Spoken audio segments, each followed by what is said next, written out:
You know, I started Cypher really so I could just talk about hip-hop.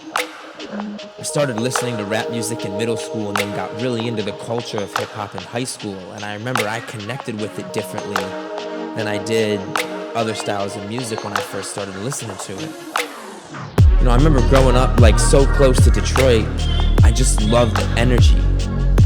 And I wanted nothing more than to be a part of it in whatever way that I could. And it was this underdog spirit that the city had. Like, nothing was gonna keep us down. We were gonna get back up no matter what happens. And that's a big part of hip-hop, I think.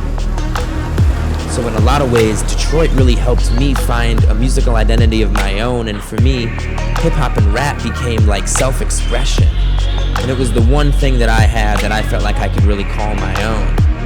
And it was fun for me, and I look back and laugh at a lot of the songs that I wrote a long time ago, but I was finding myself in it. And nothing can take that away from me, and I think that's one of the reasons why it stuck with me all this time.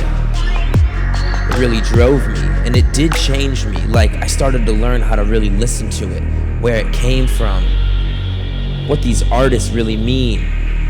Now I'm just trying to be a part of it, and I'm excited about that. Like, what can I do to give back to this, you know, especially in Detroit?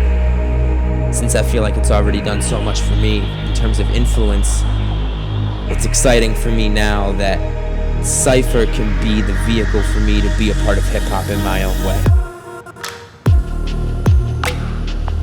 Ultimately, what I'm trying to do is bring hip-hop to people that want to listen. Change the way that hip-hop is discovered. And while Detroit's a big part of my story, it's not only Detroit. It's also about spending time in New Orleans and learning about hip-hop in the South. And then taking all this out to New York City and being in the center of where it all started gave me a new perspective on it. One that I'm really excited to share. And one day, bring back to Detroit.